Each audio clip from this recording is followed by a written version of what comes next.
आप लोग जैसा कि आप लोग जानते हैं कि पहला वीडियो जो सिंप्लीफिकेशन का था उसको हम लोगों ने किया, उसके बाद में सेकेंड पार्ट आया। आज सिंप्लीफिकेशन का थर्ड पार्ट आया जिसमें हम लोग नए टाइप के क्वेश्चनों पे बात करेंगे। जैसा कि आप लोग जानते हैं पहले और दूसरे वीडियो में हम लोगों ने जो बार पे जो मतलब P/Q के फॉर्म में होते थे उस पर हम लोगों ने क्वेश्चन किए और उस पर हम लोगों ने प्रैक्टिस भी की। अब हम लोग नए सीरीज पे बात करते हैं कि जैसे अगर लिखा हुआ है 1 + 2 + 1, अगर इनके प्लस किया जाए तो प्लस कितना आ जाएगा? 2 1 3 और 1 4, तो आंसर कितना हो जाएगा? 4। इसी तरीके से अगला फिर से एक सीरीज ले लेते हैं 1 + 2 + 3 + 2 + 1 = आप देखिए इसका जब आप लोग प्लस करेंगे तो कितना आ जाएगा? 9 आ जाएगा। उसके बाद में एक नंबर और ले लेते हैं 1 + 2 + 3 + 4 + 3 + 2 + 1। अब देखिए इसका वैल्यू कितना हो जाएगा? 16 हो जाएगा। अभी पहले हम लोग एक सीरीज जो आप लोगों को जो एक प्रोसेस दिखाना चाहते हैं उसको आप लोग ध्यान से देखिएगा कि यहाँ पर जो बीच का नंबर था 2 का ही स्क्वायर 4 आया है। यहाँ पर देखिए 3 का स्क्वायर कितना आ गया? 9 आ गया। यहाँ पर देखिए 4 तक सीरीज गई है, 4 से फिर से 1 तक आई है। इसका मतलब ये हो गया 4 का स्क्वायर 16 हो गया। इसी तरीके से अगर कोई भी नंबर 5 तक आता 1 + 2 + 3 + 4 + 5 और फिर 1 तक जाता तो सीधे 5 का स्क्वायर 25 कर देते।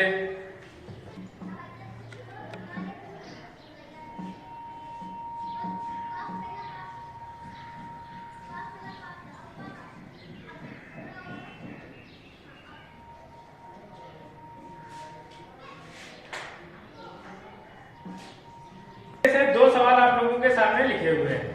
यहाँ पे हमने लिखा है 1 + 2 + 3 + 4 80 तक। 80 तक जाने के बाद में हमने फिर से 1 तक आ गए।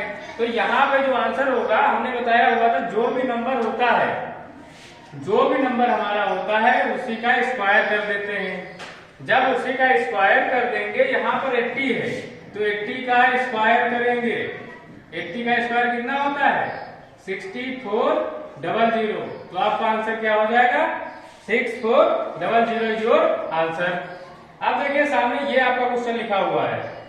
जब ये आपका क्वेश्चन लिखा हो यहाँ पे देखिए 1 + 2 + 3 ये लास्ट नंबर जो डिजिट आई कहाँ तक आई है? 56 तक आई, 56 तक आई है और फिर से 1 तक वापस हो गया। अब यहाँ पर एक चीज का और ध्यान रखेंगे, यहाँ पे क्या लगा हुआ है? रूट लगा हुआ है। इसका मतलब ये है यहाँ पर जो भी आंसर होगा जो 56 है यही हमारा आंसर हो जाएगा। क्यों? क्योंकि अगर यहाँ पर स्क्वायर करते हैं, स्क्वायर करने के बाद स्क्वायर रूट ले लेते तो हमारा वही आंसर हो जाएगा। जैसे ये दो सवाल हमने आप लोगों के सामने लिखे हुए हैं। अब देखिए पहले में क्या लिखा? 1 + 2 + 3 x - 1 + x + x + 1। इस तरीके से आपका सवाल लिखा हुआ है। जब इस तरीके से आपका सवाल लिखा हुआ है, जैसे ये सवाल लिखा हुआ 1 + 2 + 3 प्लस इसी तरीके से आपकी जो सीरीज चलती जाएगी x - 1 + x - 1 इस तरीके से 2 + 1 = 169। अब देखिए जब यहाँ पर हम लोग करेंगे और यहाँ पर पूछ रहा है कि x की वैल्यू कितनी होगी, x का वैल्यू पूछ रहा है। जब x की वैल्यू पूछ रहा है तो देखिए हमने कहा था मैक्सिमम सीरीज कहाँ तक गई है? यहाँ तक गई है। जब यहाँ तक हमारी गई है और रूट भी लगा हुआ है तो हमने कहा था कि जो ये ही वैल्यू होती वही तो हमारा आंसर होता है। तो x की वैल्यू कितनी हो जाएगी? 169। कुछ लोग 13 सोचेंगे कि 13 हो जाएगी, 13 नहीं हो जाएगी। अगर यहाँ पर रूट नहीं लगा होता तो ये x² ये होता, तब x की वैल्यू 13 होती। लेकिन यहाँ पर रूट नहीं लगा, रूट लगा हुआ इसलिए x की वैल्यू सेम वैल्यू होगी, इसलिए 169 ही आपका आंसर होगा। इसी तरीके से ये देखिए 1 + 2 + इस तरीके से यहाँ पर दिया गया तो हमने क्या बोला था कि ये जो आपकी वैल्यू गिवन है 2n यही आपकी मैक्सिमम वैल्यू है। इसी वैल्यू के इसके इक्वल कर देना है क्योंकि रूट भी लगा हुआ है। Then 2n is equals to 90, n equal to कितना हो जाएगा 45। ये आंसर हो जाएगा। तो क्वेश्चनों पे बात करते हैं। अदर टाइप के जो क्वेश्चन होते हैं जैसे लिखा हुआ है 1 1 1 या ओनली 2 टाइम 1 लिखा हुआ है, -2 लिखा हुआ है, इसका रूट लगा हुआ है। ये देखिए एक टाइप की सीरीज होती है जिसको हम लोग देखेंगे कितने टाइम चलता है। तो इसको अगर हम लोग माइनस करते हैं तो कितना आ जाएगा 9। इसका मतलब कितना होता है 3 होता है।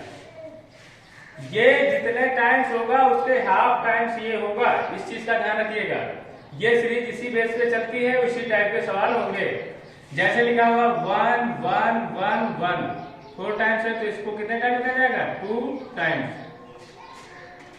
इसको जब आप लोग माइनस करेंगे तो क्या हो जाएगा 11 में से 2 गए 9, यहां बचेगा 10, 10 में से 2 गए 8 0 1। अब ये देखिए ये कितने का स्क्वायर होता है 33 का स्क्वायर होता है। इसका मतलब ये है कि अब जितना भी नंबर, अब आप 6 टाइम्स ले लीजिए 1 2 3 4 5 6, इसको कितने टाइम लेना पड़ेगा 3 टाइम्स 1 2 3। जब आप लोग इसको माइनस करेंगे तो अब देखिए इसको जब आप लोग माइनस करेंगे तो क्या आ जाएगा 11, 11 में से 2 गए 9 बचेगा, यहां पर 10 हो जाएगा, 10 में से 2 गए 8 बचेगा, यहां पर से 2 गए 8, उसके बाद में 0 1 1। जब आप लोग इसका करेंगे तो कितना हो जाएगा 3 3 3। अब देखिए इसका मतलब ये है जितने टाइम्स 2 होंगे उतने ही 3 आते हैं, चाहे यहां पर देख लीजिए चाहे यहां पर देख लीजिए। इस तरीके से चाहे जितनी लंबी सीरीज चलती जाए आप लोगों को इसी चीज को याद रखना है कि जितने बार 1 आ रहा है उसका हाफ टाइम 2 आएगा और जितने टाइम 2 आ रहा है उतने ही 3 आएंगे, उतने ही आपके 3 का आंसर हो जाएगा। मेरे पास लिखा हुआ है, इसमें देखिए क्या लिखा हुआ है 1 1 1 1 1, कितने टाइम्स लिखा हुआ है 100 बार लिखा हुआ है। इसी तरीके से 2 2 2 2 2 कितनी बार लिखा हुआ है 50 बार लिखा हुआ है। तो इसका आंसर क्या होगा, अब तो आप लोगों को आंसर बिल्कुल मौके की दे देना चाहिए। आंसर में क्या आएगा 3 3 3, कितने बार आएगा 50 टाइम्स, 50 बार आपका 3 3 आ जाएगा, यही आपका आंसर हो जाएगा। ये आप लोगों के सामने क्वेश्चन लिखा हुआ है और ये एसएससी में आया हुआ है, एसएससी में भी आया हुआ है, अदर भी एग्जाम में आया हुआ है। यहाँ पे देखिए क्या लिखा हुआ है 1 1 1 1 1, कितने टाइम्स लिखा हुआ है x टाइम्स लिखा हुआ है। इसी तरीके से 2 2 2 2 2, कितने टाइम्स लिखा हुआ है y बार लिखा हुआ है। ठीक, अब जो इसका इक्वल टू में आंसर है 3 3 3, कितने बार आया है 10 टाइम्स आया हुआ है। इसका मतलब ये है हमने जो बताया हुआ था कि जो जितनी बार यहाँ पर y होगा उतनी ही बार यहाँ पर 3 होगा, तो y की वैल्यू कितनी हो जाएगी 10 हो जाएगी। y equal to 10, then x equal to कितना हो जाएगा 20। क्यों, क्योंकि हमने बताया था कि इसकी जो वैल्यू होती है ये जस्ट डबल होती है और ये जस्ट हाफ होती है। अब ये दोनों वैल्यू इसमें पुटअप कर दीजिए। जब हम लोग इसमें पुटअप करेंगे तो कितना हो जाएगा 4 गुणे 20 प्लस 3 इंटू 10।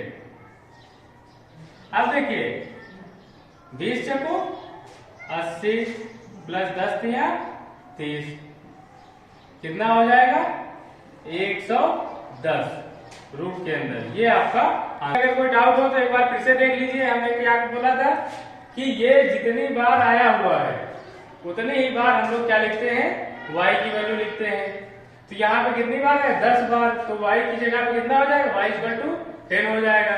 और ये जस्ट डबल होता है, जब ये जस्ट डबल होता है तो इसका मतलब इसकी वैल्यू कितनी हो जाएगी 20 हो जाएगी। जब 20 हो जाएगी तो इसमें वैल्यू पुटअप कर देंगे। 20 चकू 80 प्लस 10 तिया 30, 110 आप लोगों का आंसर हो गया। लिखा हुआ है x इक्वल टू 1 1 1 1 1 कितने टाइम्स लिखा हुआ है? 20 टाइम्स लिखा हुआ है।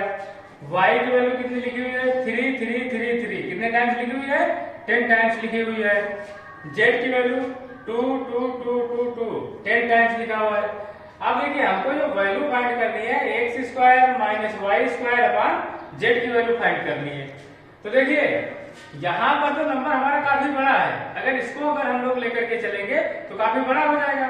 तो हम लोग क्या करते हैं कि यहाँ पर सबसे छोटी वैल्यू से स्टार्ट कर लेते हैं। x की वैल्यू मान लिया हमने ले लिया 1 1 ले लिया। देखिए करने का इसको यही तरीका होता है, अगर आप जब कभी भी ऐसी वैल्यू गिवन होती है तो हम लोगों को प्रयास ये रहता है कि कोई छोटा नंबर ले लिया जाए। जब छोटा नंबर हम लोग लेट कर लेंगे तो आंसर हमारा ऑटोमेटिक छोटा हो जाएगा। अब देखिए जो y की वैल्यू हो जाएगी वो कितनी हो जाएगी? y की वैल्यू 3 हो जाएगी क्योंकि उसका हाफ नंबर होता है। और z की वैल्यू कितनी हो जाएगी? 2 हो जाएगी। ये सारी वैल्यू यहाँ पे हम लोग पुट अप कर लेते हैं। तो देखिए 11 माइनस 3 3 का स्क्वायर 9 अपॉन 2। तो देखिए क्या हो गया? 2/2 equal to 1 is your answer. t equal to 96 upon 95 into 97, q equal to 97 upon 96 into 98, r equal to 1 upon 97। अब देखिए क्या है कि यहाँ पर हमको पी क्यू आर में रिलेशन फाइंड करना है। क्या करना है? पी क्यू आर में रिलेशन फाइंड करना है। जब कभी भी रिलेशन फाइंड करना हो और यहाँ पर इतने बड़े बड़े नंबर दिए गए हो तो हमें आंसर फाइंड करना बहुत ही मुश्किल काम हो जाएगा। ऐसी कंडीशन में हम लोग क्या करते हैं कि इस नंबर को, सबसे छोटे नंबर को देख लेते हैं। क्या है? 95 96 97, 96 97 98, मतलब एक सीरीज सी है। तो हम लोग क्या कर लेते हैं, इस 95 को अगर हम लोग 1 मान लेते हैं। क्या मान लिया? अगर हम लोगों ने 95 को 1